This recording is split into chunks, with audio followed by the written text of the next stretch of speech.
ನಮಸ್ಕಾರ, welcome to YoYo TV Kannada. Congress ಗ್ಯಾರಂಟಿಗಳಿಂದ ಬಚಾವಾಗಲು ಸಿಎಂ ಸಿದ್ದರಾಮಯ್ಯ ಸಂಚು ರೂಪಿಸುತ್ತಿರುವುದು ನಿಜಾನಾ? ಯಾಕಂದ್ರೆ ಈಗ ರಾಜ್ಯದಲ್ಲಿ ಆಗುತ್ತಿರುವ ರಾಜಕೀಯ ಬೆಳವಣಿಗೆ ಬಗ್ಗೆ ಬಿಜೆಪಿ ಅಪಸ್ವರ ನುಡಿಯುತ್ತಿದೆ. ಮೋದಿ ಋಣದಲ್ಲಿ ತಮ್ಮ ಹೆಸರನ್ನ ಮಾಡಿಕೊಳ್ಳಲು ರಾಜ್ಯ ಕಾಂಗ್ರೆಸ್ ಸರ್ಕಾರ ನಿಂತಿದೆ ಎಂದು ಆರೋಪಿಸಿದೆ. ಬಿಪಿಎಲ್ ಕಾರ್ಡ್ ರದ್ದು ವಿಚಾರ ಸಾರ್ವಜನಿಕ ವಲಯದಲ್ಲಿ ಆತಂಕ ಸೃಷ್ಟಿ ಮಾಡಿದ್ದು, ಈ ವಿಚಾರವಾಗಿ ಬಿಜೆಪಿ ಸಂಸದ ಕಿಡಿಕಾರಿದ್ದಾರೆ.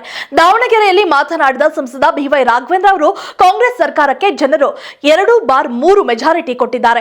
ಅವರಲ್ಲಿ 137 ಜನರಿದ್ದು ಒಳ್ಳೆಯ ಅಭಿವೃದ್ಧಿ ಕೆಲಸ ಮಾಡಲು ಯಾರು ಮುಂದೆ ಬರ್ತಿಲ್ಲ. ದಸರಾ, ಗಣೇಶ, ದೀಪಾವಳಿ ಹಬ್ಬದಂತೆ ಒಂದೊಂದೇ ಭ್ರಷ್ಟಾಚಾರ ಹಗರಣಗಳು ಹೊರ ಬರ್ತಲೇ ಇವೆ. ಈ ಗಡಿಬಿಡಿಯಲ್ಲಿ ಹಗರಣಗಳನ್ನ ಮುಚ್ಚಿ ಹಾಕಲು ಬಿಪಿಎಲ್ ಕಾರ್ಡ್ ರದ್ದು ಮಾಡ್ತಾ ಇದ್ದಾರೆ. ಇವರಿಗೆ ಕೊಟ್ಟ ಗ್ಯಾರಂಟಿಗಳನ್ನ ಪೂರೈಸೋಕೆ ಆಗ್ತಿಲ್ಲ. ಸರ್ಕಾರಿ ನೌಕರರಿಗೆ ಸಂಬಳ ಕೊಡಕ್ಕಾಗ್ತಿಲ್ಲ. ಅದಕ್ಕಾಗಿ ಕಾರ್ಡ್ಗಳನ್ನ ಕ್ಯಾನ್ಸಲ್ ಮಾಡಿ ಗ್ಯಾರಂಟಿ ಕೊಡೋ ಕೆಲಸ ಮಾಡ್ತಾ ಇದ್ದಾರೆ. ಇಂತಹ ದುಸ್ಥಿತಿಗೆ ಸರ್ಕಾರ ಬಂದಿದೆ.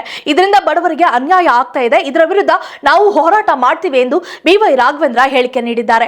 ಜೊತೆಗೆ ಕೋಟಿ ಮೊತ್ತದ ಆಫರ್ ವಿಚಾರವಾಗಿ ಮಾತನಾಡಿದ ಅವರು, ನಮಗೆ ಆಪರೇಷನ್ ಕಮಲ ಮಾಡಿ ಅಧಿಕಾರಕ್ಕೆ ಬರುವ ಅವಶ್ಯಕತೆ ಇಲ್ಲ.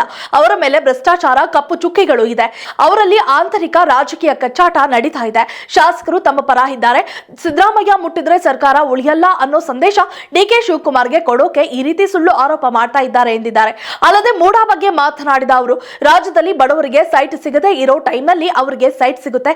ವಕ್ಫ್ ಆಸ್ತಿಯನ್ನ ಯಾರು ನುಂಗಿದ್ದಾರೆ ಅನ್ನೋದು ಅಧಿವೇಶನದಲ್ಲಿ ಹೊರ ಬಂದೇ ಬಿಡುತ್ತೆ. ನಮ್ಮಲ್ಲಿ ಅನ್ವರ್ ಮಾರ್ಪಾಡಿ ಅನ್ನುವವರು ತನಿಖೆ ಮಾಡಿದ್ದಾರೆ.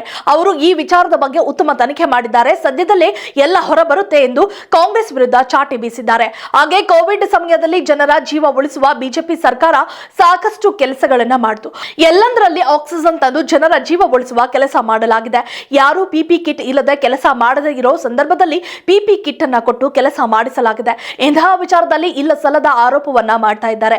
ಜನರ ಗಮನ ಬೇರೆ ಕಡೆ ಸೆಳೆಯಲು ಈ ರೀತಿ ಮಾಡಲಾಗ್ತಾ ಇದೆ. ಯಡಿಯೂರಪ್ಪರನ್ನ ಬೆದರಿಸಲು ಆಗುವುದಿಲ್ಲ. ವಿಜೇಂದ್ರ ಉತ್ತಮ ನಾಯಕರಾಗಿ ಬೆಳೀತಾ ಇದ್ದಾರೆ. ಅದಕ್ಕೂ ಮೂಗುದಾರ ಆಗ್ಬೇಕು ಅಂತ ಕಾನೂನು ಚೌಕಟ್ಟಿನಲ್ಲಿರೋ ಕಾನೂನು ಸಂಸ್ಥೆಗಳನ್ನ ದುರ್ಬಳಕೆ ಮಾಡಿಕೊಳ್ತಾ ಇದ್ದಾರೆ.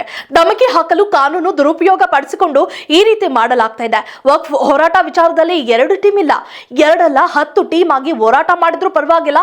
ವಕ್ಫ್ ವಿಚಾರ ಎತ್ಕೊಂಡಿದ್ದು ಪ್ರಧಾನಿ ನರೇಂದ್ರ ಮೋದಿ. ಸಂವಿಧಾನದಲ್ಲಿ ವಕ್ಫ್ ಪ್ರಶ್ನೆ ಮಾಡೋಕೆ ಬರದೇ ಇರೋ ತರ ವಕ್ಫ್ ನಲ್ಲಿ ಟ್ರಿಬ್ಯುನಲ್ ಮಾಡಲಾಗಿತ್ತು. ಮನಮೋಹನ್ ಸಿಂಗ್ ಸರ್ಕಾರದಲ್ಲಿ ವಕ್ಫ್ ಟ್ರಿಬ್ಯುನಲ್ ಮಾಡಲಾಗಿದೆ. ವಕ್ಫ್ ಸುಪ್ರೀಂ ಕೋರ್ಟ್ ನಲ್ಲಿ ಪ್ರಶ್ನೆ ಮಾಡೋಕೆ ಬರಲ್ಲ. ನಾವು ಇದರ ವಿರುದ್ಧ ಅಧಿವೇಶನದಲ್ಲಿ ಹೋರಾಟ ಮಾಡ್ತೀವಿ ಎಂದು ರಾಜ್ಯ ಸರ್ಕಾರಕ್ಕೆ ಎಚ್ಚರಿಕೆಯನ್ನ ನೀಡಿದ್ದಾರೆ.